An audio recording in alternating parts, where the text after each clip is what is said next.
always knew in the back of my mind, I'm like, I don't know if that's my calling. If you don't have faith in what it is you're doing when it comes to anything, really, it's not really gonna work. And people can feel that.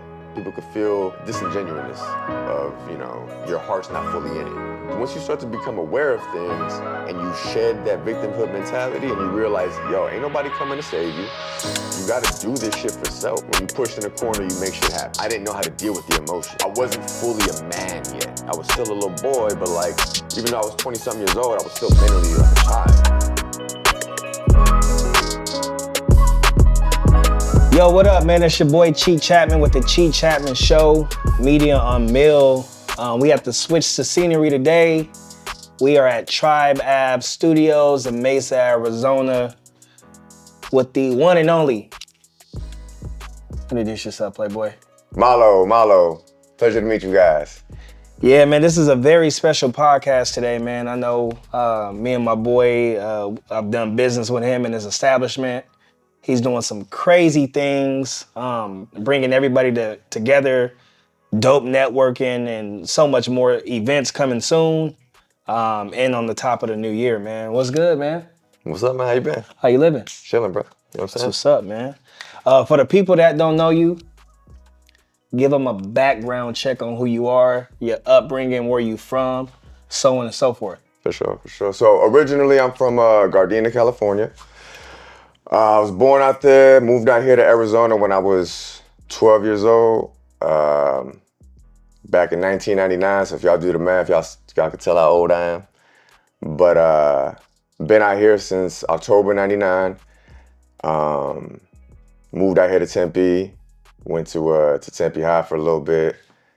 You know what I'm saying? Moved around, traveled around, met a lot of people. Eventually got into, doing music and whatnot. So that led to where we're at today. That's what's up. You said Gardena, California. Yeah. Let's talk about Gardena, man. I know back in the day, my only look on LA was like the Watts riots and Boys in the Hood, Minister Society, like shit like that, man. Can you talk about kind of, coming up in that type of, you said early 90s, right? Yeah. Well, so I was blessed to be able to travel a little bit as a child. So for sure. My mother had me real young, so when times in life happened where she couldn't really take care of me, she would send me to Puerto Rico. Okay. So I had a lot of times being out in Puerto Rico as well. So it wasn't just like I was in LA. So I never really solidified myself in any one little spot. My family's based out of Gardena. Okay. And so whenever I would go back to LA and spend some time with family, that's where I would go. Okay. But other than that, I was all over the place. I lived in Anaheim. I lived in Buena Park. I lived in Long Beach, Gardena, Huntington Beach. The southern region of Los Angeles. But yeah, no. So other than that, that in Puerto Rico until I was about 12. That's what's up, man. Yeah. How was the family dynamic? Did you have just a single mom? Yeah, both parents? Like, how was that growing up? So I had my mother, and my father was never really a part of the picture. He was in Puerto Rico. I would see him sparingly. Yeah. So I had my mother, and then my mother got married when I was like 2. And he was my stepfather till I was about 11.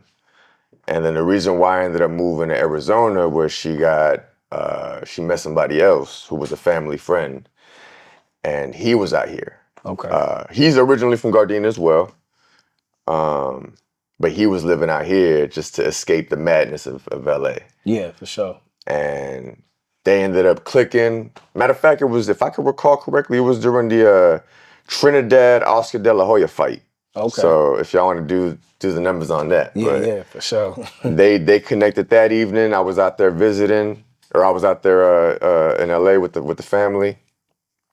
Next thing you know, we came out here to visit, and then 6 months later, we're moving out here. So, love happens quick. Next thing you know, they were married, and now I have that situation where I had that step-pops. But yeah, so, the situation was a lot of stepfathers and my mother. That's what's up, man. Coming from Gardena, California to Tempe, Arizona. You Yeah. said you started. How was the change from, you said you moved around a lot, Puerto Rico, different parts of California, and then you came over to Arizona. How was it coming to Arizona? When you first stepped out the car or the plane or whatever, how was it? I was open to it. My first experience in Arizona was actually dope because, like I said, I came for the summer. Yeah, yeah. And he lived in like a small little apartment complex. It had a pool, and it was hot. He was cooking a barbecue. There's a couple of little shorties out there. Yeah, yeah. So, and I was only out here for like a few days. Yeah. Those girls ended up taking me to Arizona Mills. Okay. We went to go see American Pie. Oh, that's what's up. They double dared me to kiss one of them. So I'm like 12 years old. I'm like, hey, yo, Arizona's fire. Lit. I was like, Arizona's lit. So I go back to California. I'm telling my cousins, I'm like, yo, you know what I'm saying? Yeah. I was like, Arizona's not bad. Yeah. So by the time my mother, like months later, brought up moving to Arizona, that's the memory I had. So I'm like, hell yeah, we can go to Arizona. Bam, we moved to Arizona, and it wasn't bad, man. Like, one thing I failed to mention was I had gotten arrested in California. I got arrested at 11 for boosting. Okay. I was wild. I picked up some bad habits in Puerto Rico. Yeah, yeah. And I brought them back to LA. And we was always poor. Not like poor, like we had. But, as a child, you see others having other stuff and you're like, well, shit, I want some shit too. Yeah, for sure. So you figure out ways to do what you got to do. So I started boosting for kids at school, and I got caught with my cousins at 11. So that was part of the reason too why around that time my mother was like, I didn't really have a choice in moving to Arizona. Besides the fact that I kind of enjoyed my summertime when we went to visit, I didn't really have a choice in the matter. My mother was like, look, you fucking up. Yeah, yeah. And if it continues, I'm 11. She's like, if it continues in this way, I can only imagine what's gonna happen. So she met old boy, and she made a decision for me to move to Arizona with her.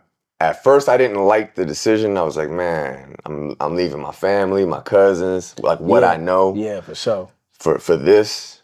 But my step-pops was cool. Like I said, he's from the same place where I'm from.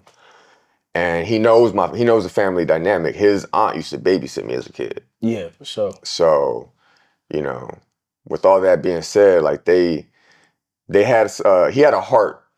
He had a place for me in his heart that he saw a little bit of him in me. So we had talks that were different than my other step-pops. My other step-pops was just married to my mother. Yeah, you know what I'm saying? Yeah, yeah. This dude was like really intrigued with me, trying to teach me, trying to show me some shit. Like, yeah, for sure. Put me on the YMCA basketball team. You know what I'm saying? Yeah. Like he tried to because he comes from a sports background. He played at Elko, then he played for the Oregon Ducks. Yeah, okay. In college, so like he was All-American in high school. Like he was dope. One of them ones, for sure. Yeah, and he saw that I was good at basketball, but I wasn't really organized. Like I played street ball. So, he starts to put me in like stuff out here in Arizona.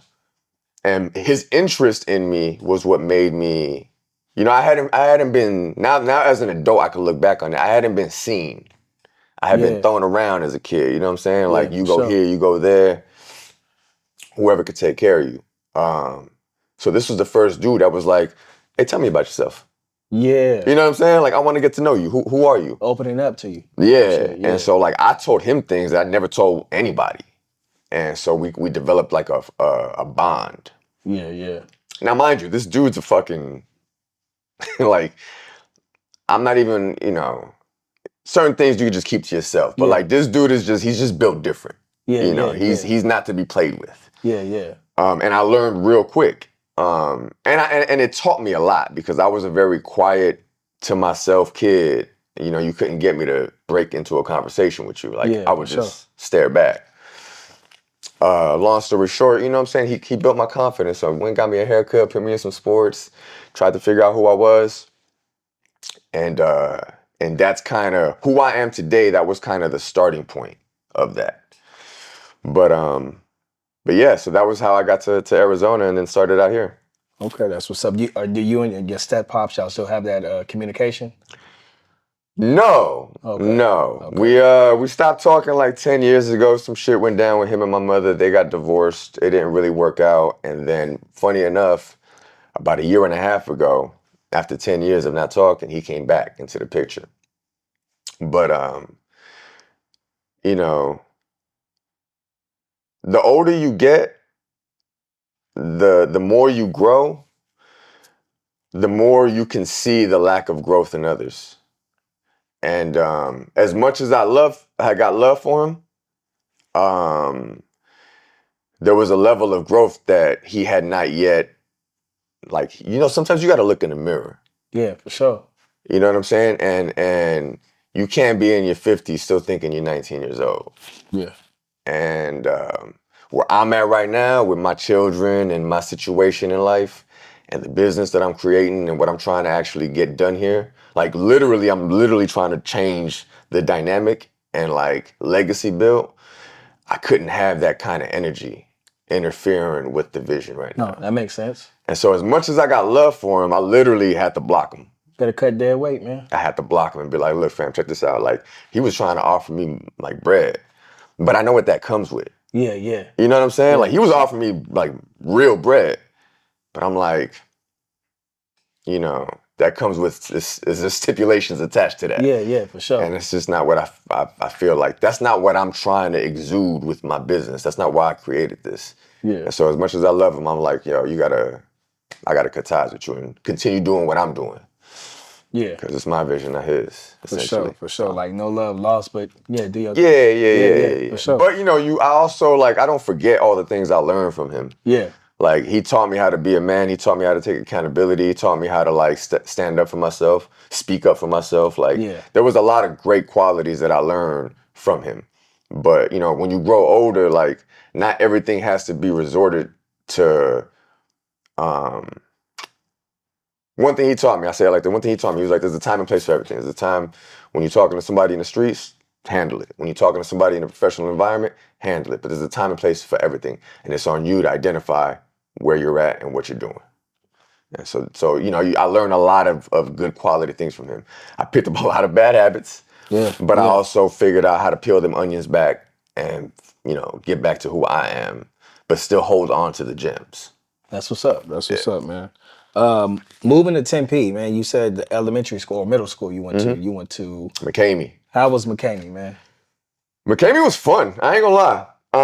So like I said, I had gotten arrested at 11 and I moved out here a year later. So now I'm 12, going on 13.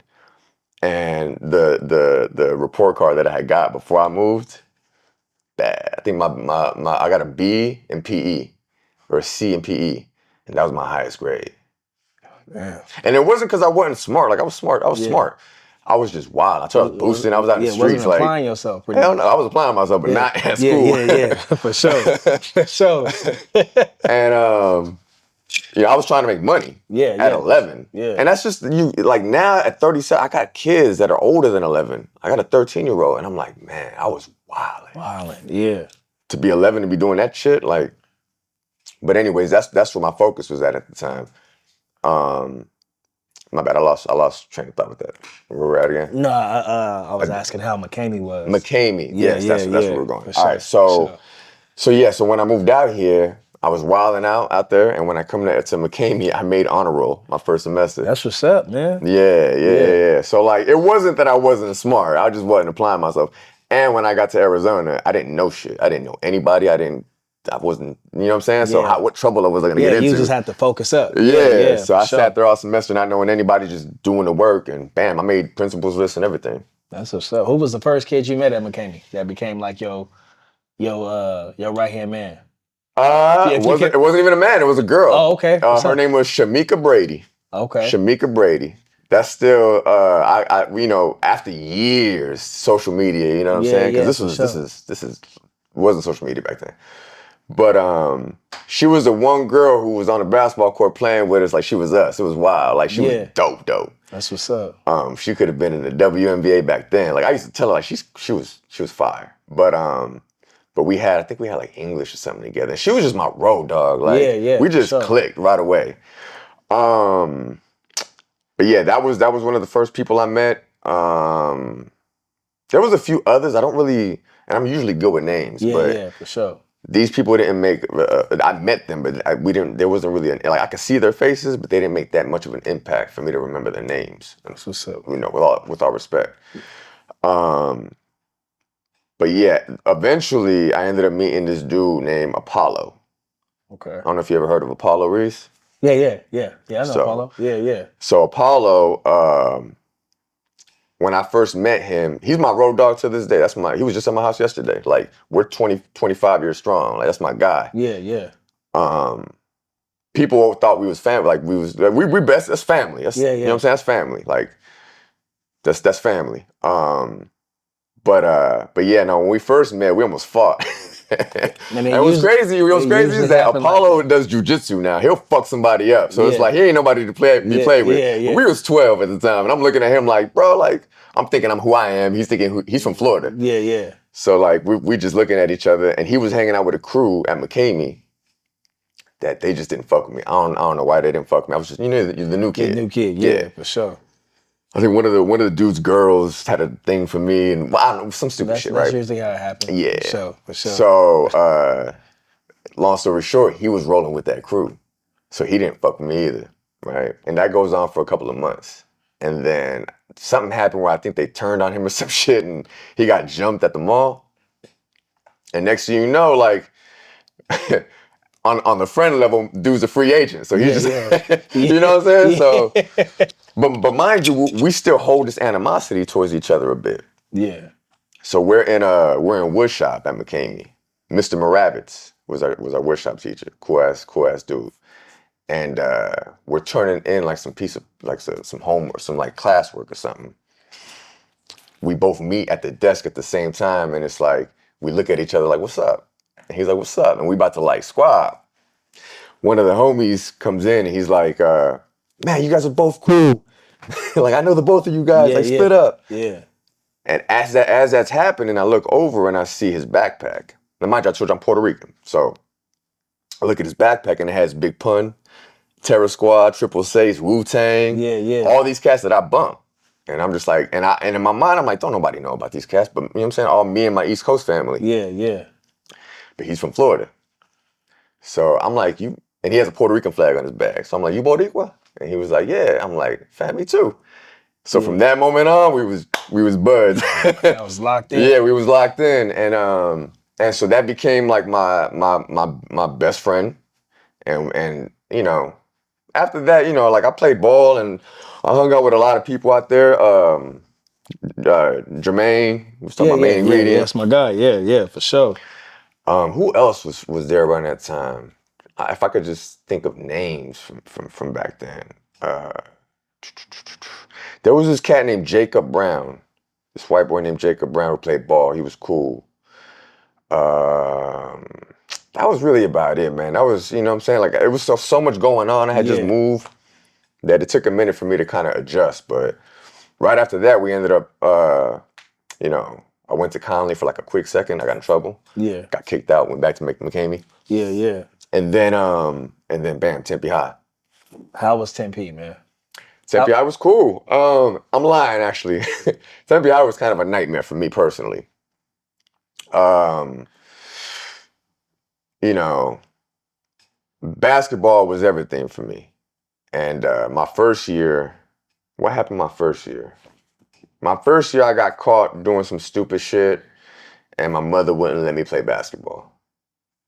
I won't even go deep down into it, but that's basically what happened. The second year, he probably don't remember this, but you know Jonathan Reese, Jay Reese, Monster? Yeah. Yeah. That's my guy, man. So we're playing basketball. We you know, it's sophomore year. Jay Reese. Yeah. Jay Monster, man. Yeah. So we're trying out. This is during tryouts. And we're going back and forth, you know. I had practiced nonstop because I couldn't, like, you know, I had to quit the year before. So I'm going nonstop. Man, I go for a rebound. I come down. Jay Reese is right here on my thigh. Boom. Damn. Bent my whole shit backwards, hyperextended my shit. Donezo. So I was like, it just ruined my Tempe experience. I was like, man, I didn't get to play both years. And then right after my sophomore year, I went back to Puerto Rico for the summertime to go visit some family. I hadn't been back since I was like 9 or 10 or something like that. So when I go back, I go back for the summer. When I come back, we moved to Maricopa. And so that was, that was what it was. I hated it. I ain't gonna lie. Like, I went from being from LA to Arizona to like Phoenix, Tempe, to fucking Maricopa. I was like, I'm going backwards in life. Yeah. But I learned to like it. The people there were cool. It was weird. It was a little different. It was more cowboyish. I wasn't really used to that, like that countryside of things. Like, people actually had like, farms and ranches and horses. So it was cool. But I couldn't wait to get the fuck out of there. Yeah, Maricopa, man. I hated Maricopa back in the day. Like, everybody be like, I live in Maricopa. I'm like, shit, I ain't never driving out there. Nah, I ain't been back in like a decade. Man. But kind of rewind it back to when you hooping for Tempe. Around your era, y'all had a crazy squad. Tempe was known as like, y'all had... Before my era was like, when I was a freshman, we had, I think, Zarin. Yep. Zarin Sells. We had that squad of them. They was dope. You know what I'm saying? Yeah, I think your era was like Ricky and Jordan and Desmond Allen and Mark Meadows. Yep. I think Eric Matthews. Eric Matthews, and Matthews. Yep. The brothers. Yeah. Eric was dope. Yeah. Y'all had a crazy squad around that time. Ricky Elam, I think. Yep. Ricky Elam. Mm-hmm. Yep. Jordan Cooks. Who else do we have on that squad? Apollo was on the freshman team that year. The year before that. They had a crazy squad. But yeah, no, they went on to do some dope shit. You know what I'm saying? Yeah. Oh, man, they had a Nick. I forgot his last name right now, yo. Damn, we're going down memory lane and shit. Nick was nice. Yeah, Dietrich was on there. Yeah, I know Dietrich. Yeah. Dietrich was on there. Yeah, so I ended up going to Maricopa, and that's where I kind of, at least, I played ball over there. Yeah, for sure. We actually played Tempe High as like a scrimmage before the year started. So it was like I just left Tempe High, and then I got to play all of them. It was cool. It was a little bit of highlight from my Maricopa time because I got to play the homies and shit. Yeah. I had a solid game. And I got to, because I didn't get to play the 2 years, I got to show them like, yo, I was nice. I just, situationally, I couldn't play. But it was what it was. You know what I'm saying? Maricopa was cool. And then I went back to, I ended up moving in with Apollo and his family because we was in Maricopa. I was like, I'm not staying out here, dude. Yeah, for sure. It's too far. So he lived out here in Mesa, like off of Dobson University. Okay. And so I was like, I'm going to go to MCC. So I moved out here, stayed with him, went to MCC for a little bit. And like I said, I was telling you earlier, like, I wasn't really doing nothing during that time. I'm a kid, you know what I'm saying? Doing regular college shit, just going to parties, chasing tail, getting drunk. You know what I'm saying? Like, I didn't have a vision. I didn't really have guidance. At that time, too, you got to understand, this is before the '08 collapse in the real estate industry. Yeah, for sure. So, like, when my mother and my stepfather got together, he was blowing up in his career. And we was able to buy like a nice house in Maricopa. That was the first time I ever owned a house. Not me personally, but you know what I'm saying? Like, I stayed in apartments my whole life. So to have that experience was pretty dope. I say all that to say that, like, once the collapse happened, they lost everything. And things got a little different. But for that time frame, I got to have a nice little experience of what like some money felt like. Just for a little bit, you know what I'm saying? Like a quick little time frame, but that kind of changed me. You know what I'm saying? Because I was like, oh, okay, like I was boosting. Yeah. So I've been poor my whole life. All of a sudden, we come up to on a little bit of bread. They got some houses and stuff, and I'm like, oh, okay, this is what money can get you. This is what it looks like. That changed my perspective a little bit. Now, mind you, I didn't have a vision. I'm still out here just partying and bullshitting. And I had a girlfriend, and she was more focused. She was going to school to be a nurse. I was out here bullshitting. So she got accepted to U of A, and I was dumb. And I was like, I'm chasing love.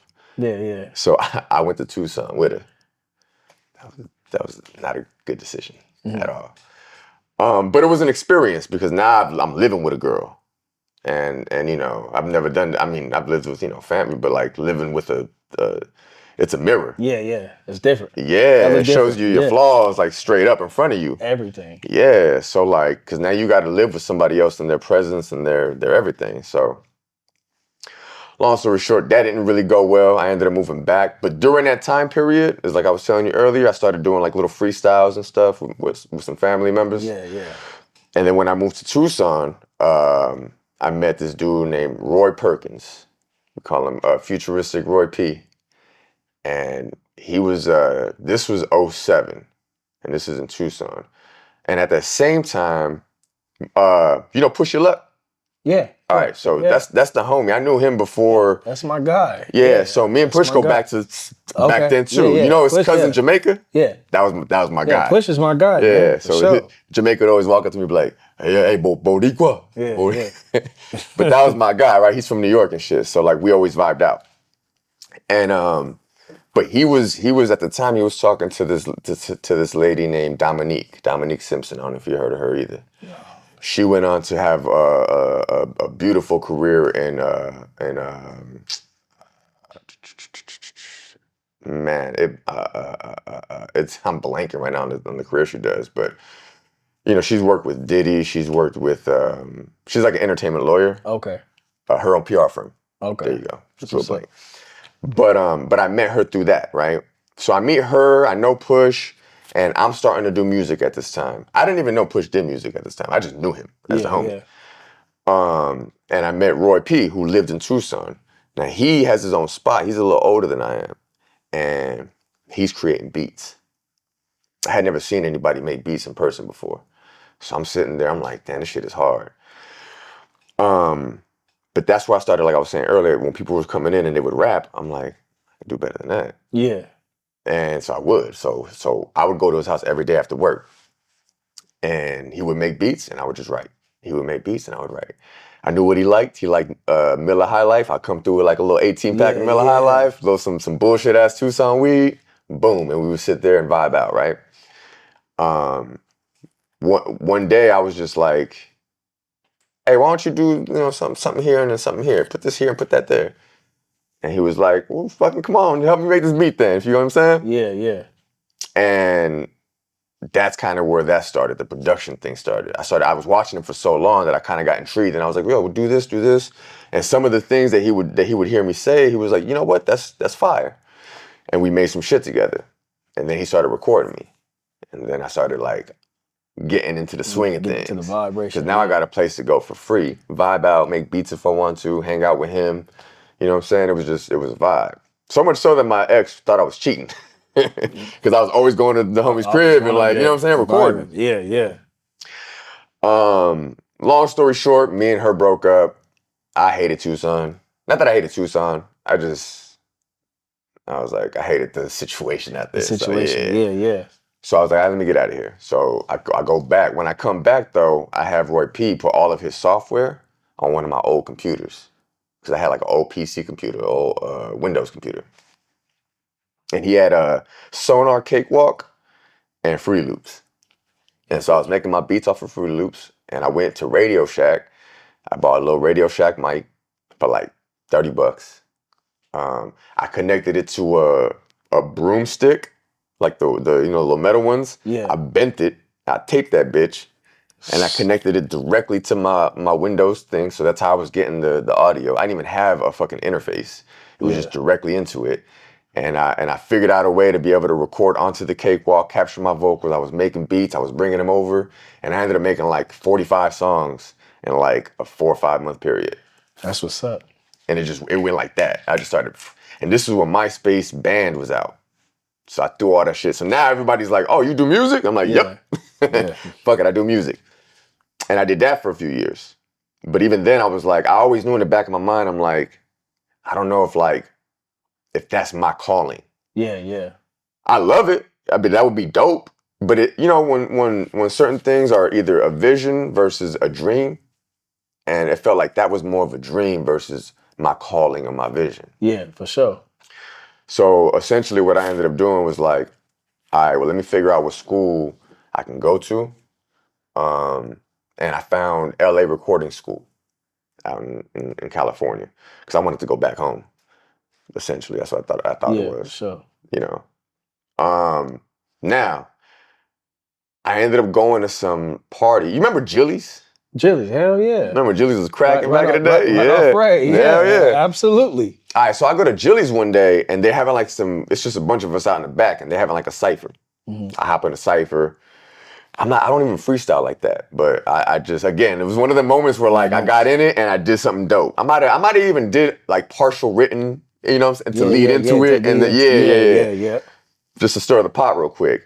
And you know, we're all lit too. So it was just a lot of like gassing up. Yeah. Oh, yo, you fire, yo. Yeah. You from Arizona? I'm like, nah, I'm from LA. I'm about to go back out there. And they're like, nah. And I'm telling them about Lars. And they're like, nah, you got to go to Crass. I'm like, Crass? Yeah, the conservatory. It's right here. So that was the first time I ever heard of that. Yeah. So I was like, all right, well, I'll check it out. So sure, that's what I did. I went online. And they had a thing where you can like fill out this application thing and they'll send you a pamphlet over the mail. They sent me a pamphlet. Now at the time, my mother and my step-pops, they had been in and out, right? Yeah. And at this time, like I said, I had moved back from Tucson. They had split up. So I was basically like the man of the house again, which in my lifetime, that was a lot. Yeah. But what I ended up doing was you know, having to help out with the bills or whatever. So I was a little mad at him. Like, fam, this is your house. These are your bills. Yeah, for like, sure. Yeah. I know that's my mother, but why am I paying all the, you know, this is your shit. Yeah, for sure. And it wasn't like I was paying a bunch. I was just helping. You know what I'm saying? So anyways, long story short, he comes through one night.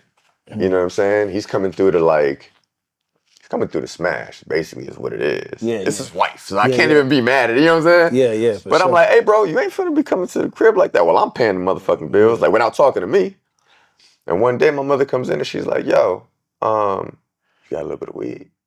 And I was like, the motherfucking nerve. Yeah. I was like, nah, y'all ain't, no, we're not doing this. Yeah. And mind you, I told you, he's raised me in a certain way. So now I operate in a certain way. Yeah, You know what I'm saying? Like, there's a code, there's a way that we're gonna go about things. Yeah, for sure. We're not just gonna be on some bullshit. So you're not gonna disrespect me, bro, either. Yeah. You know what I'm saying? Like, you taught me better than that. And this is me standing up and being like, nah, you wanna smoke some of my weed, dog? After all this shit, we gonna go in the garage and we gonna have a talk and then we can smoke together. That's what I did. I went in the garage, I sat there, I loaded up a bowl. He walked in, I was all mad-faced. Yeah. Mind you, my stepfather, he a big, like, he'll murk me. Like, it ain't, like, I got respect still, but like, I was mad that time. I'm like, and so he comes in, and he knew he fucked up. And I had written a song called Where Was the Love? And that last verse was dedicated to him. Yeah. So I spit it, and he starts crying, right? And he's apologizing, da-da-da-da.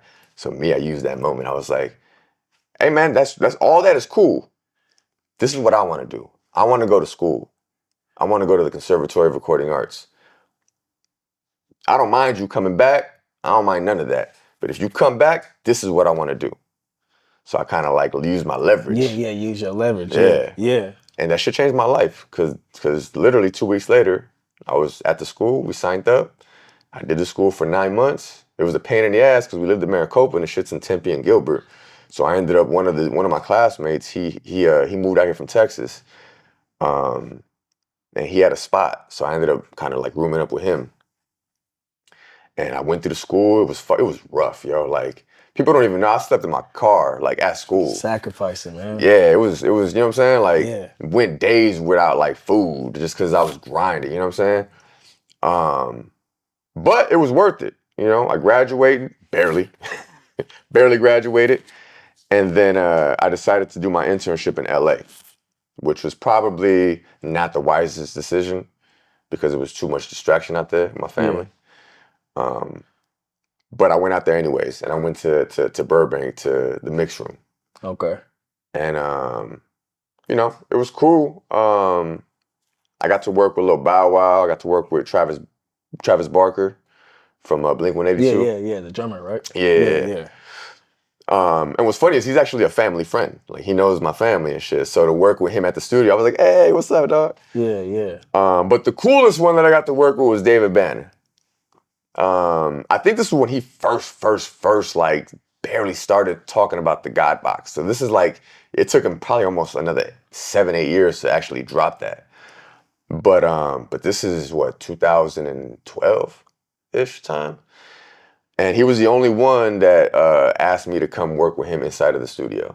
All the other artists, who else was there? There was you ever heard of Hollywood Undead? No, I never heard of So them. they were like, they're pretty popular, like Yeah, in that genre. Mm-hmm. Got to work with them too, but David Banner was the only one to invite me inside to like actually help out. And you know, when you're coming out, when you're fresh out of college, you know, or fresh out of trade school or whatever, and you're trying to like become somebody in that's a moment. So, but that was kind of where it ended. Like, the studio owner there was a little weird. I walked in one time, there was a bunch of candles lit, and I was just like, I don't know if this is my scene. Yeah. You know what I'm saying? Hell yeah.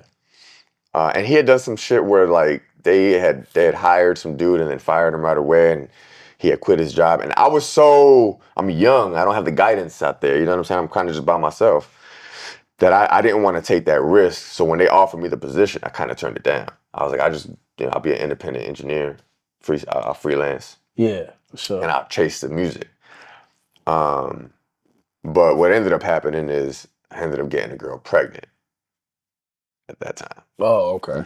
And that's my 13-year-old now.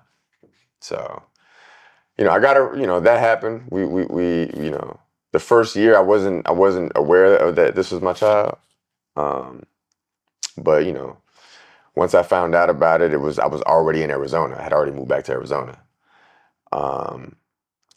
The reason why I moved to Arizona though was one of my guys who went to the conservatory as well. His name is Jonathan Ortiz. He worked with Lil Wayne on the Carter 3. He came down one time, and I came to Arizona for, I think it was like Thanksgiving. I freestyled for him too. I didn't freestyle, but I spit a couple songs I had, and he was like, "I want to work with you." So that was the reason why I moved back. Moved back to AZ. Yeah. When I came back, everything blew up.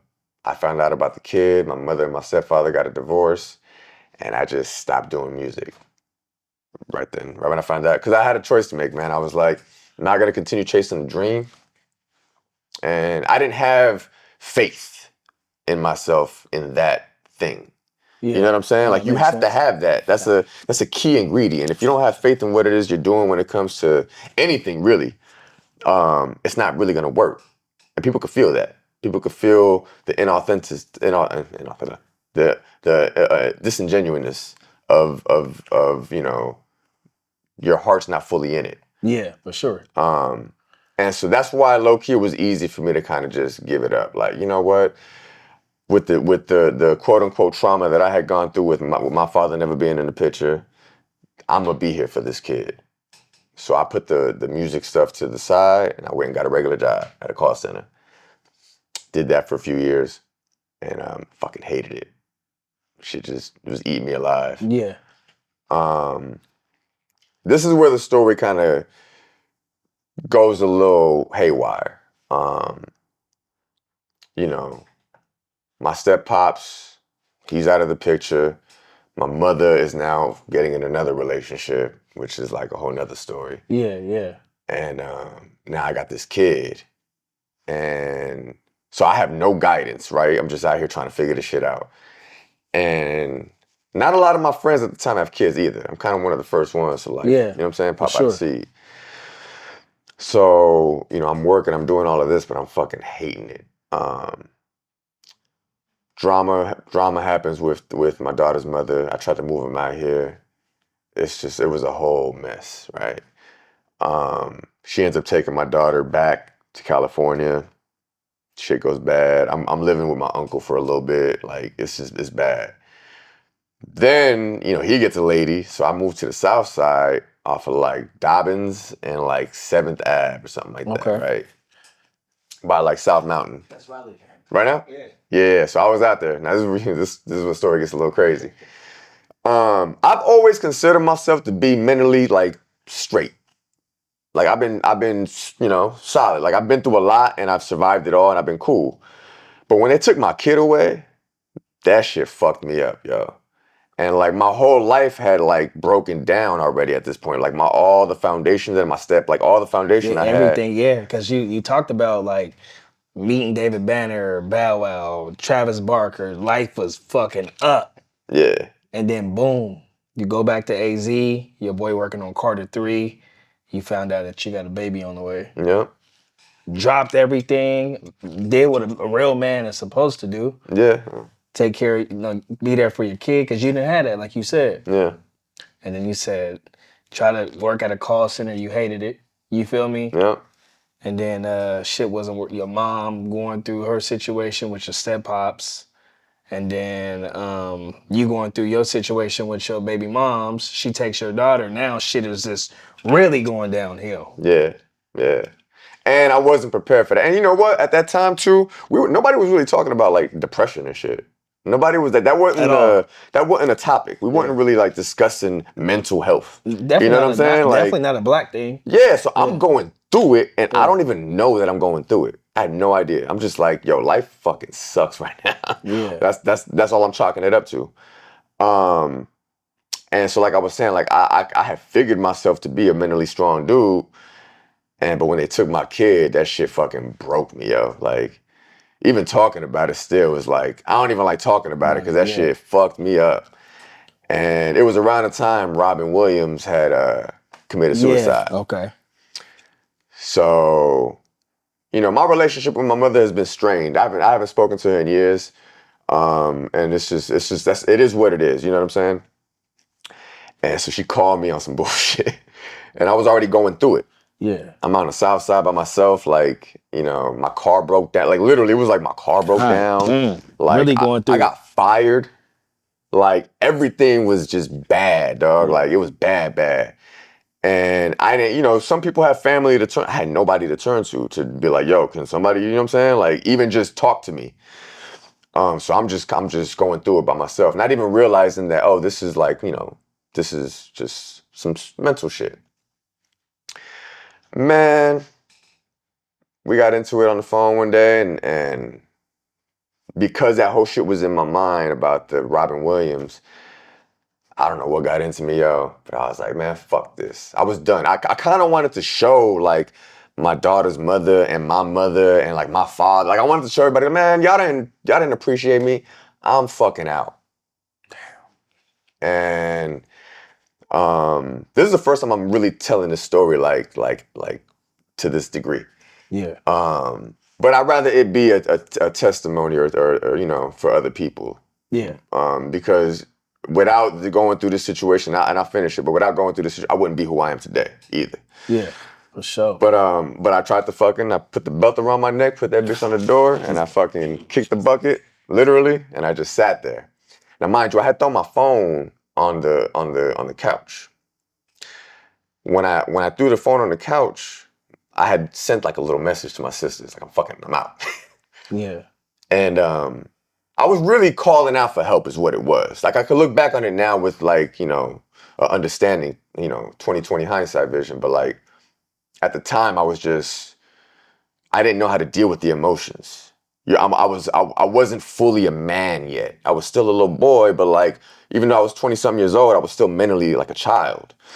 So I didn't know how to deal with that shit. So bam, I throw the phone on the couch, and I sent out the message, and I did what I did, and I'm hanging there, right?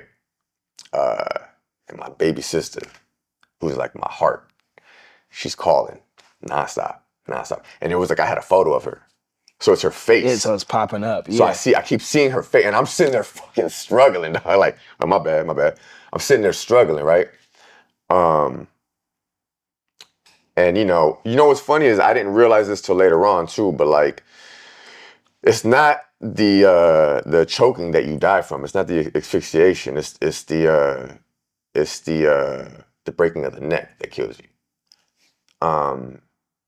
Luckily, obviously I'm here. You know what I'm saying? But so I have the belt around my neck. I let go a little bit, and I knew that was like a risk that if I let go, it's gonna tighten. Now, if it wasn't because, and again, here at the studio, you can't see it on camera, but I have like the handles like this on the door for a very, direct purpose. In that room, it had one of those. If it had the circular one, I wouldn't be here right now. But I was able to fucking and hit that and fall off. Boom, boom. Just a split decision at the very end that I don't want to do this. Yeah. Boom. And then, I passed out. My mother ended up showing up. And then at that moment, I was like, that was rock bottom. Yeah. That was like, I just damn near fucking killed myself right now. Like, I wasn't proud of myself at all. Like, I was really like down and out. My confidence was shook. Like, I had really hit like rock bottom. Yeah. And that's when I decided to lean in. You know how they say like let go and let God? Yeah, for sure. I'm not really religious or nothing like that. My mother, she be play religious. You know what I'm saying? Like she religious when it's beneficial. And so I've always grown up with the mindset of like a lot of these folks be hypocritical and shit. So I just would rather just be me. And if that's not good enough, then that's just not good enough. You know what I'm saying? Like I don't got to portray anything. But around this time, I was like, you know what, fuck it, let's give it a shot. So I started reading the Bible, started doing, you know what I'm saying, moving in that direction. And I really wanted to I had it in my heart that I wanted to start my own family. Like I was like, you shouldn't think that after what I just did, you know what I'm saying? But like, it just so happened that this girl who I had a huge crush on when I was like 15, 16, when I first moved out here, we had gotten in contact with each other on Instagram. Her name was Vanessa. And we linked up. 4 or 5 days later, she comes over. Mind you, I had moved in with my mother just because it was like, I got to get out of that spot. Yeah. And I'm 26, going on 27. I'm like, what the fuck, bro? I'm moving in. You know what I'm saying? Like, I'm mentally just beat up. Like, the fuck, bro? I'm fucking up, yo. Like, this is bad. And I hope people who are seeing this, you know what I'm saying, can realize, like, look, I was 27, like, going on to, like, fucked up. Yeah. So, like, it's never too late. It's never too late. And at 26, 27, I felt old, but I wasn't. Now, 10 years later, I'm looking back, like, man, I wish I had somebody to tell me, like, relax, bro. You know what I'm saying? Yeah, like, it's not that serious. Hell yeah. But anyway, so Vanessa comes over, and we watch, what's that movie with Queen Latifah and LL Cool J? Deliver Us from Eva? Is that what it is? Yeah. We watched that, right? It was a cute movie. I was like, oh, this is dope. We had some champagne. We hung out. It was dope, right? We hung out every day after that. And we ended up getting married within a year. Damn. Within a year and a half, we had our first daughter. Within 3 years, we had our twins. And it just went like that. Fast, yeah. I don't know if I had a chance to mentally, like, deal with everything I had gone through. Yeah, for sure. And I jumped right into a marriage. And as much as I loved her, that wasn't healthy. You know what I'm saying? Like, and she had just came out of a divorce herself. So like we was just kind of trauma bonding. And as much as you want to go back and change certain things happen for a reason, right? But we got married and I was able to like I was saying earlier with that relationship in Tucson, now I'm married.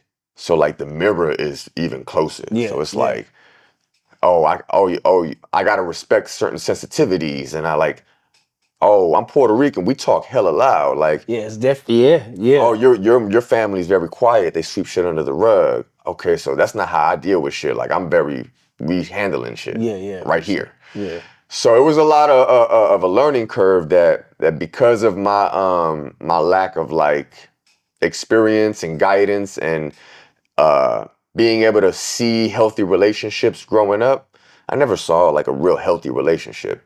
It affected me in my marriage, and I wasn't the husband that I needed to be initially.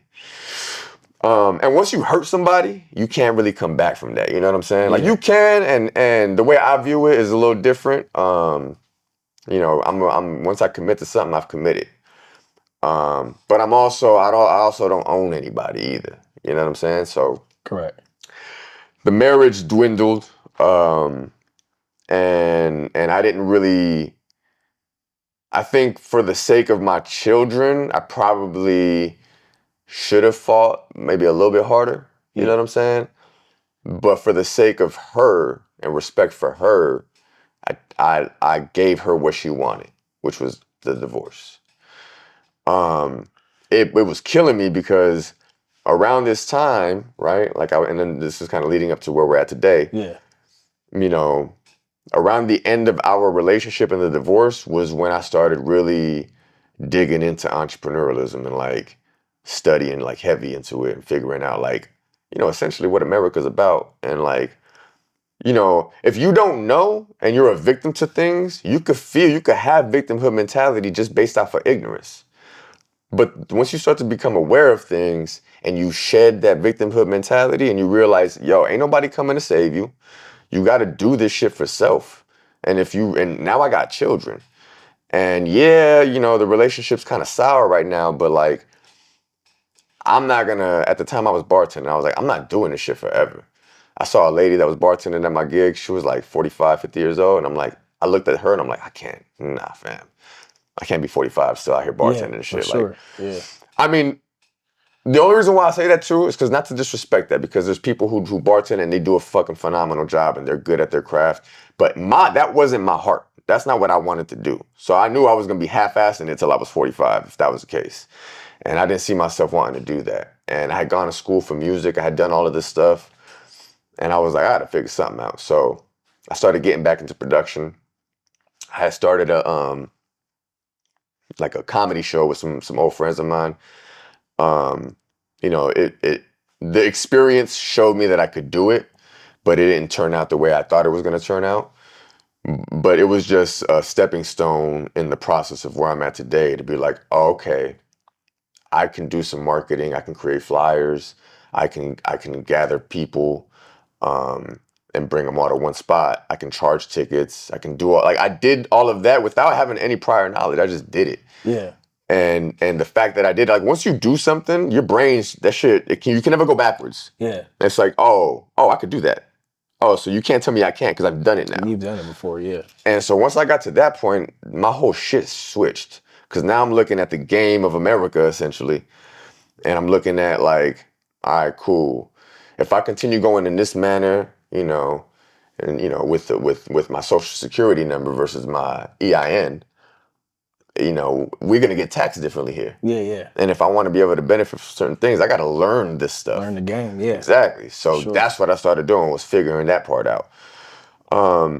Then, to some people, it might have been a detriment or like a bad time in life. But man, that pandemic, that shit was nice for me. Man. That shit was nice for me. Not that I didn't get a bunch of bread. Like, I didn't even take advantage of the PPEs or anything like that. Yeah, me either, yeah. Yeah, like I thugged it out. But like, it gave me time to think and strategize. What am I gonna do in my life, man? Am I gonna continue doing this shit? Or am I really gonna like, put some foot to ass and really make some shit happen? Yeah. That's when I started doing production again, making beats. And I was sending those out to like people that I had done music with and friends and family, just to be like, yo, what you think? And some of this, the responses were all like, yo, this shit's dope, that's cool. And then one of my like family members was like, yo, I got these 2 songs. Because I wasn't trying to rap again. I was trying to just do production stuff. Yeah, production, yeah. And he was like, I got these 2 songs. Are you willing to like be my manager? And I was like, yeah, I'll try it out. So I started studying the game again, trying to figure it all out. In that process, things didn't work out. He didn't end up following through with some shit that we had put together. I had actually reached out to somebody just randomly because they had a show that they were throwing in Phoenix. And it ended up being DJ HMD. I reached out to him and I was just like, hey, man, I got an artist. He has 2 songs. Can I get 5 minutes on the stage? He was like, yeah, absolutely. We set it up. Boom. Now, the dude that I was going to originally have perform, he didn't come through. So I called my other boy, the dude J.O., who worked with Lil Wayne back in the day, he was an artist as well. Mind you, he has a family now too. He has kids. He's in Vegas now. I call him up. I'm like, hey, dog, I got this show on Saturday. My boy just pulled out, but I haven't told the DJ yet that this dude pulled out. If you want, I can get you in. He was like, all right, well, shit. Let me try to get the bread together, and then I'll go there. I was like, all right, work. So he makes it happen, right? It was a Tuesday. The show is Saturday. He makes it happen. He comes through. We prep. We do all that. We go to the show.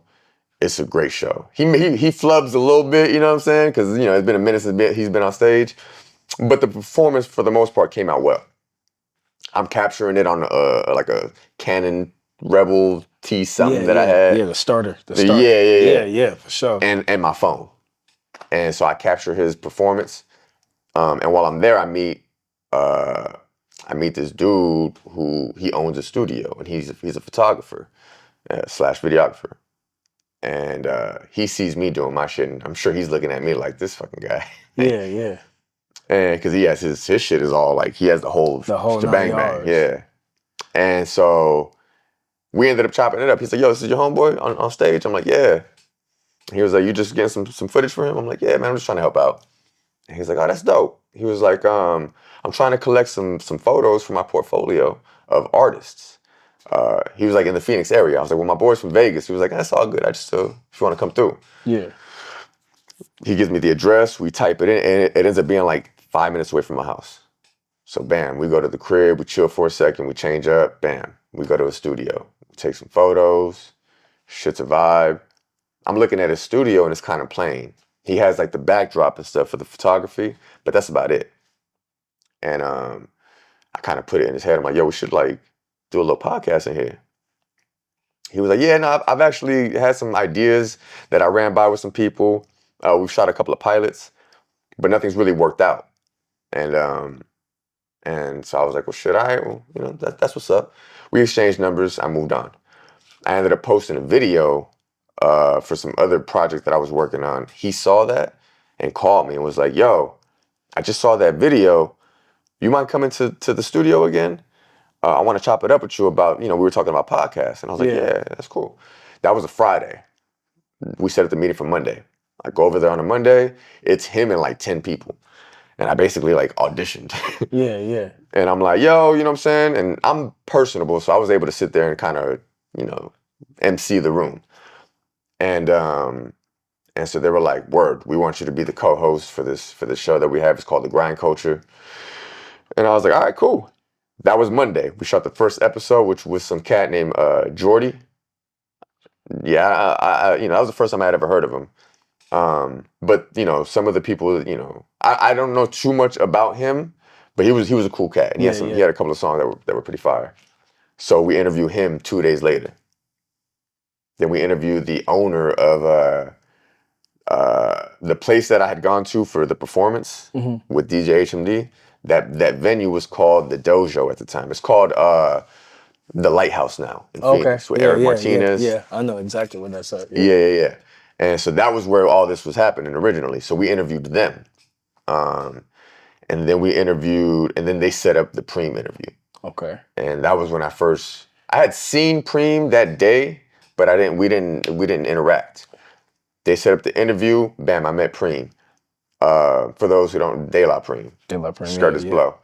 And when I interviewed him, man, like out of all the interviews we had done, which wasn't a lot, but like that was the one where I was like, oh, this is dope. Cause like dude was like kind of how like, you know what I'm saying? Like he had a story to tell. Got good energy too. He had good energy. Yeah. And like you could tell his heart was in the right place. And he's talking about his kids, he's talking about his family, and like we're breaking it down, and I'm like, and he's talking about his mom. And like there was a lot of things, him being an older brother. There was a lot of things that I saw, and I was like, that's dope, bro. Like I respect that. You know what I'm saying? So that was how I first met him. And then after that, they brought in some random dude that I had never met before, and I was like, I don't think he really fits what we're doing here with the show. Yeah. And that episode never aired. And after that, I had a talk with him. I was like, look, I know you guys just want me to help, but y'all should let me handle booking. Yeah. And funny enough, right around that same time, I think what we were doing with maybe it might have been the Preem episode, but like we must have came across Richie Evans' timeline. This is when he had that song with Vito, For You, and that shit was taken off. And he reached out to me and was like, "Yo, I need to get on the platform." I was like, "Shit, say less." It's locked in. Yeah. And like me and him go back years before that. I've never even told that story. Like I've told it to a handful of people, but like I've known him from a while back when he was working with Amari Stoudemire. Like, Yeah. So like, you know, I have a old story with him from back in the day. So like the fact that he reached out to come do the interview, I was like, oh, this is dope. This is like full circle moment. Full circle moment, yeah. So he comes, and then Emmett Dupree, I was just a fan. Like, I don't know if you've been on Emmett's music. No, yeah, I know that Hours. Yeah, that's the song that took off. But even before that, like that's a dope song. And hey, respect to you, Emmett, because that song is fire and it's great. He's a talented musician. But like he had a tape called Power Is My Point. Or either Power Is the Point or Power. Yeah, Power Is My Point. Like a graduation outfit on it? No, that was after that. This is before that. This is what I'm saying. Like, I went back on his discography and I was like, yo, this dude, and this is before he blew up. You know what I'm saying? Like, you know, when he got signed to Hovain. This is before all that. I was like, yo, this cat is fucking money. He just makes quality music. Like, no, for sure. He speaks from a place where other people are probably scared to speak from. So I'm reaching out to him. Yo, I need to get you on this thing. And he obliged. He came through. Great energy. HMD, hit him up. You know, HMD's worked with. He has a song out right now called "Keep Ballin'" for those with La Russell. Okay. So like, he's one of those dudes that again, he has a good heart. He works his ass off, and he makes connections, and he's not scared to put himself in position. Interviewed him. We ended up interviewing Merkham's. He's going crazy right now. Yeah, and this was before, like he was already starting to go a little crazy. Like he started to get some recognition, but it wasn't to the level of where he's at now. Now he's obviously like, you know, he's you know, his music has always been solidified as far as like as I'm concerned. He's been fire, but to where he's taken it is just, you know, a testament to his hard work and his team. No, for sure. So Breezy from Breezeway Management, shout out to the Way. He hooked me up with the Lex Bratcher interview.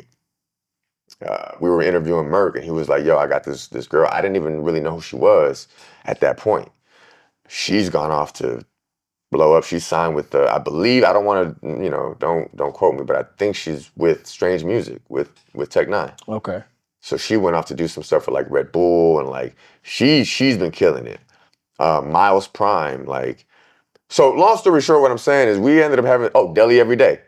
Okay. You know what I'm saying? And then we were gonna have Jay Waves, which is like, you know, I'm still a little salty that interview never got locked in. It's my God. It's my fault. It's definitely my fault that that's when the whole podcast stopped. Yeah. Was because we just, you know, me and the owner of that particular studio just didn't see eye to eye. And I had to call off the interview. I was so salty because, man, that album he did with you don't know what is, oh man, it's escaping me right now. What's the name of that album? Cherry something? Cherry 90. Yeah. Yeah. Man. So when I'm interviewing Richie, I'm telling Richie like, yo, Jay Waves is fire. He gets him on the phone. Yeah. That interview was classic. But anyways, long story short, like we came out the gate and we hit a couple of home runs. And it was dope. And so I started to see, all right, cool. I did the comedy show. I could throw an event. Oh, I could host a show. All right, cool. Now, shit went sideways when it came to the business. With me and the owner of that studio. He's still my guy to this day. His name's Blaine B Media. He's still my guy. Valley Vision Media. Salute to them. Like, you know, you grow. Yeah, for sure. Yeah. I could take full responsibility for my part in that. You know what I'm saying? I was immature. I'm finally seeing something that can be successful, and it's like, don't fuck it up. And you learn how to not put too much pressure on it. Because you could fuck shit up by putting too much pressure on it. No, for You sure. know what I'm saying? Having high expectations of others and then being felt let down when they don't meet those expectations. So I take my responsibility in our breakup essentially. But I took off. That put a little fire under my ass. I had some bread that I stacked up from the pandemic. All them little checks that was coming in, I just kept stacking that shit up. Because, I downgraded my whole lifestyle during the pandemic to where my overhead was hella low, and I just stacked up. So, a year and a half into it, when all this goes down, I'm like, fuck it. I seen him have a studio. When you see it and you touch it, you're like, I could do this. I can do it, yeah. Now, I've never really done construction, but I am pretty, I can work well with my hands. And I'm a fast learner. So I get this suite originally. And man, it was terrible. The suite, the sound wasn't good, the space wasn't right, and I wasn't a fan. But the location was great. It's right off the freeway, right off of Alma School in the 60, right next to Ojos Locos, right next to the gym, right next to, you know what I'm saying? There's a lot of good things about this area. The energy's always flowing, there's people coming through, jiu-jitsu right here, you know what I'm saying? Like it's TC Egginton's, like it's a vibe. So I like the energy here. There's a few other places I went to go visit that were, So I see this space and I'm like, you know what? I could work with this. I could figure it out. Seen the vision. Yeah, I saw the vision. Yeah, for sure. Not all the way through, but I saw it. So I get my uncle, who's like how do you say this? He's a handyman that jack of all trades, master of none. Yeah. That type of handyman. You know what I'm saying? Like he knows a little bit about everything, but he don't really know much about it all. You know what I'm saying? Like so, but with all that being said, the effort, the love, the fact that he came through, and at the budget that I had, because I spent so much to get the spot, I didn't have the best credit. You know what I'm saying? Like I spent so much to just get the spot and then buy equipment. I already had some of the stuff, but I needed mics, I needed this, I needed that. And this is where the part of the story where I call like the Moana effect. You ever see Moana? Yeah. All right, so you know how like when she's going in her purpose, the universe, the water, it all helps her. Maui, everything is helping her. And when she's kind of like unsure of herself or not so confident, the universe is not really coming to her side to help. Yeah. Well, once I started doing this and I put forth that effort and I had like the vision and I started working towards it, things started to fall into place. Like at the time my uncle came through, helped me out. Not everything was great. Like I had a dude steal $1,000 from me that I had as a contractor to come work here. Dude took $1,000. Like I needed that fucking $1,000. Yeah, for sure. And he took that shit and I was like, fuck, bro. So now I'm left with only a few racks left. And I got to redesign this whole place.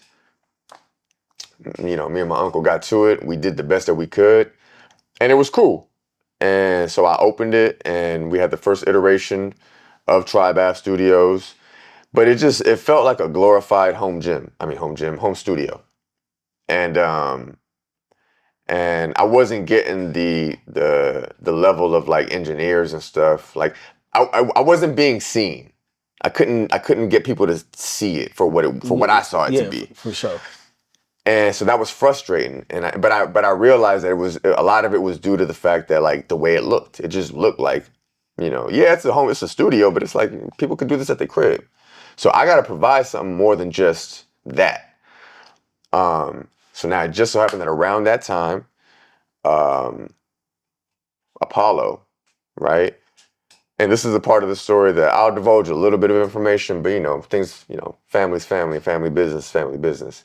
But like, Apollo's father, he owns a construction business and he allowed me to work for him. And that's where I learned how to do drywall, electric work, framing, painting, laying down floor. Like I learned all that by just doing gigs with him. Reason being is I needed to work essentially like I needed to basically pick up a gig and I won't even go into why I had to do all of that, but I had to make shit work. You know what I'm saying? No, And absolutely. when you push in the corner, you make shit happen. So I go over there, I work with him for like 2 years, and I shut the business down. So this is like, I got the studio at the end of 2021. So all of 2022 and all of 2023, basically, I shut this bitch down. I'm still paying rent every month, and I'm working with him. And slowly but surely, I knocked this. Where we're standing right now, this used to be a room. Right here, I knocked the whole room down, and I built this psych wall. Yeah. He did all the mathematics behind everything. I did all the labor. I would come to him with an idea, and the reason why the studio looks the way it does is because essentially any idea that I came to him with, he was like, well, we've done this, we've done that, we've remodeled the bathroom, we've done this. You can do that. Tell me the idea. I'll write it out, I'll draw it out for you so that it's up to code, and then I'll tell you what to do, and then we'll go do it. And so that's what I did. I'd go to work with him.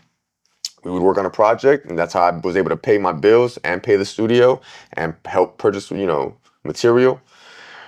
And I sat here for 2 years, bro, just fucking horse vision. Man.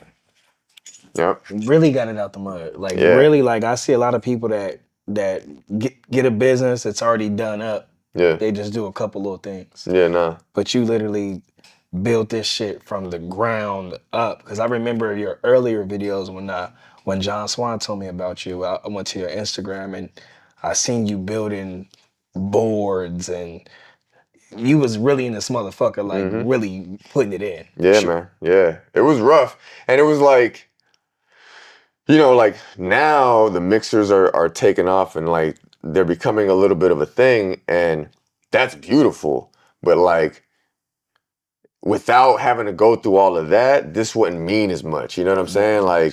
Like there was nights here, bro, where it was, mind you, I'm going through a divorce. My family's fucking, you know what I'm saying? Like I had some heartbreak days in here where I was sitting here just fucking crying, just like, fuck, dog, my life is fucking, it's great, but it's also like this isn't what I'm, to get to the name.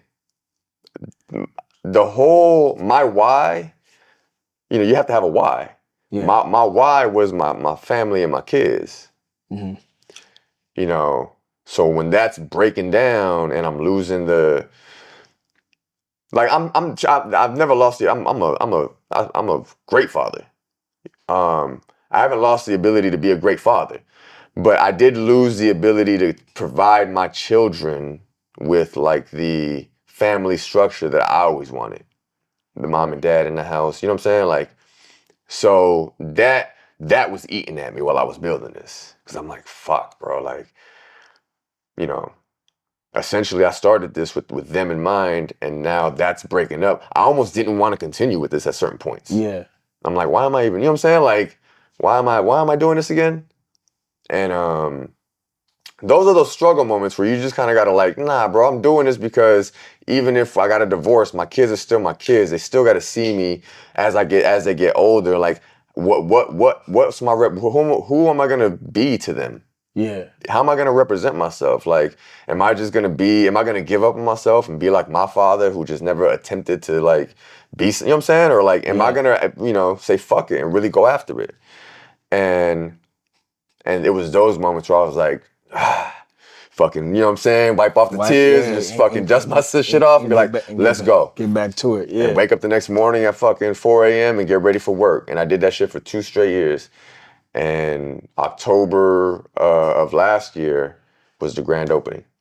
Yeah. And so I was able to, reach back out to DJ HMD and be like, hey, big dog, you know what I'm saying? So it was, again, full circle. Full circle, yeah. Reached out to Preem, De La Preem. He came through, During that time, from when I interviewed him to when he came through to the mixer, that's when AZ Way Too Active blew up. So it was like, for him to still come back and be, yo, what's up? You know what I'm saying? Like, yeah, bro, that's love. Yeah. That's love. Emmett came through, like, people started coming through, and like, it just became like, this place was built with love. Yeah. You know what I'm saying? Like the intention behind it was built with love. Like why I created this business was strategically, obviously, because you know we in a system. You got to figure win in Rome from win in America. Yeah. You know what I'm saying? But also with like because of that understanding and knowing I got kids and knowing I'm not gonna be here forever and I got to set something up for them. That's why I did all of this. So it's like it's never been with a selfish intent. You know what I'm saying? So when people come here, like my heart and soul is in this building. This motherfucker, you know what I'm saying? Like blood, sweat, tears, all of that. Literally, blood, sweat, and tears. Yeah, like have been in here. So I feel like that's felt. And I feel like when people come in here and they meet me and they hear a portion of the story, you know what I'm saying? Like just based off of the little bit, they're like, okay, like they could feel the energy in here. And I think that's the biggest part of this equation is like, you know, you got to be doing things for the right reasons in life for them to really be special. And I just happened to luck up. Like, there was no intention for this to be what it's becoming.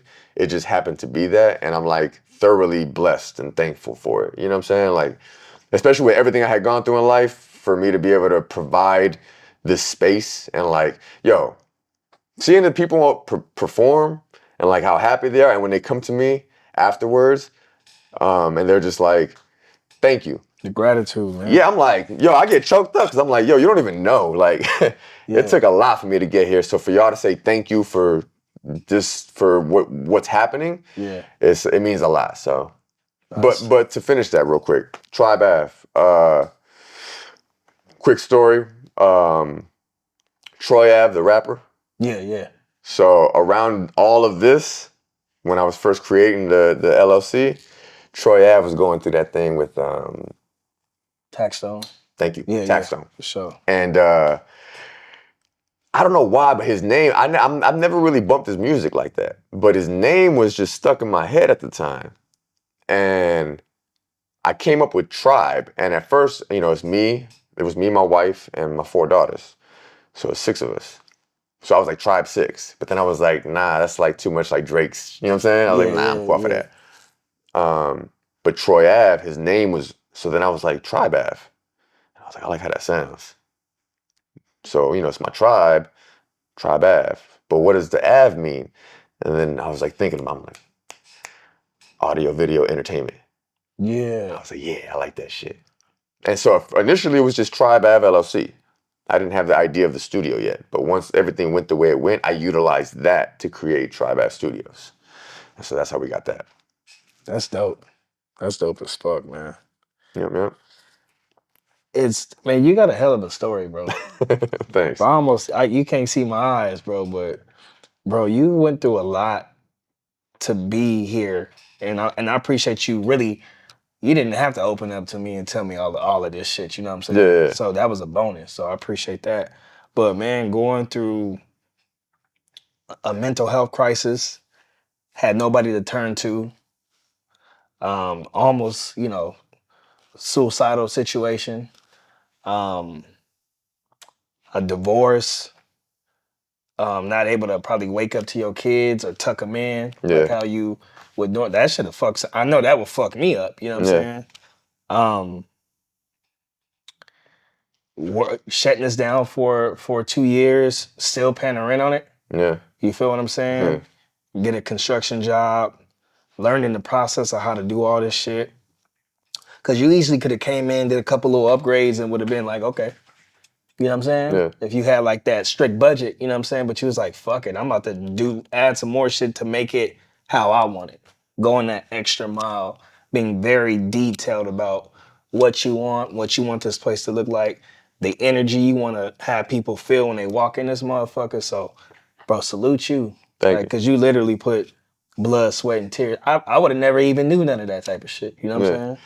And I appreciate you providing the opportunity for me to even tell the story. Absolutely. But I try not to rely on the story. Like the work has to be the work. Because when you go into any other business, and this is what I've learned, you know, as I've gone on too, when you go into any other business, when you go into a dentist office and you see how nicely their shit is set up, you're not thinking the construction, you're not thinking how the floor got laid, you're not thinking how they put the stuff on the wall, how they got the buzzer when you walk in, like you're not thinking any of that. That's just what the fuck it should be. You're going to a professional establishment. That's what it should be. So I try not to be like, oh, I built it myself, you know what I'm saying? Like, nah, this is supposed to be a professional establishment. So we're just gonna operate as that. That's just what it is. Nice. So, Yeah. you know, it shouldn't be looked at as like, it's dope because you built it. It's like, no, it's dope because it's dope. Yeah, yeah, absolutely. So. Damn, bro. Steve. See, y'all kind of remind me of each other because Steve, like when he was setting up, he could have easily hit that button and been like, "Fuck it, like let's go." Yeah. Steve took his time to be like, "Nah, it doesn't look good. Cut these lights on, cut these off, move the cameras here," and I feel like that's how you are with your establishment. Yeah. Like you said, you could have just left it how it was. Yeah. This little room, this was a room before. He was like, "Fuck this. Let me add some different pieces on this motherfucker to bring it out how I want it to look." Yeah. I mean, it wouldn't look this nice right now if I didn't, you know what I'm saying? Take the time out correctly. So going through all of that, man, how do you balance like your everyday life and your mental health? Like, how do you balance the two? That's a great question. That's a great question. I don't balance it all the time. And that's the honest truth. Sometimes I just have a bad day. But what I've learned is can't cry over spilt milk, right? When shit happens. It's not about like a lot of those corny ass sayings that you hear when you're down and out that you don't want to hear. When you start really like going forward in the direction that you should be going forward in, whatever your calling is, they start to make sense. So like, you know, don't sweat the small stuff, the 4 agreements, you know what I'm saying? Like all of those things, when you start to put them into effect, things will work out in your favor. So what I try to do is when I'm having a bad day, I just know that that's just what it is. It's just a bad day, man. I'm not going to sit here and get too into my head about it like I would when I was younger. Experience has allowed me to be able to have that. Like, I'm blessed that I didn't, you know, take myself out that day. Yeah. Because I am able to look at things from a different vantage point nowadays and be like, you know, it's not that bad. Now, also, on the flip side, when shits are good, I'm like, chill. I had a basketball coach when I went to Maricopa, Coach Michael Worth, real smooth cat. But he always used to say, guys, you gotta stay calm, cool, and collective. And whenever things would get tight, he would be like our calming, you know, gotta stay calm, cool, and collective. So even when, you know, and I think I've heard like Charlemagne say it too, like, can't be too highs in the highs and too lows in the lows. Like, you gotta stay even keel. So that's how I attempt to try to balance it out. But man, I have days where this shit is just stressful. You know what I'm saying? Like, I wouldn't wish entrepreneurialism on my enemy sometimes is how I feel. Yeah. Because it's tough. You got to really be built for it. Like, there's been plenty of times where I've just been like, I'm about done with this shit. Yeah. You know what I'm saying? Like, being honest, it's been like, yo, bills is piling up, attitudes, entitlement. Like, when you really get behind trying to run a business and having to like operate in a certain way, you start to like, you know, you see shit that's just like, fuck, bro, like, that's not where I'm coming from. Why is this happening like this? Yeah. And it feels gross. Yeah. So it's like, there's been plenty of times where I've been wanting to just fucking, Yeah. But, you know, if I do that, then all this is for naught. Yeah. You know what I'm saying? So it's like at this point, there's no going back now. But to deal with the mental health now, drink a lot of water, eat properly, rest properly, hit the gym, have genuine relationships with good people, have hobbies, have things you want to do in life, get some sun. Yeah. You know what I'm saying? Those are the things I do to combat quote unquote depression.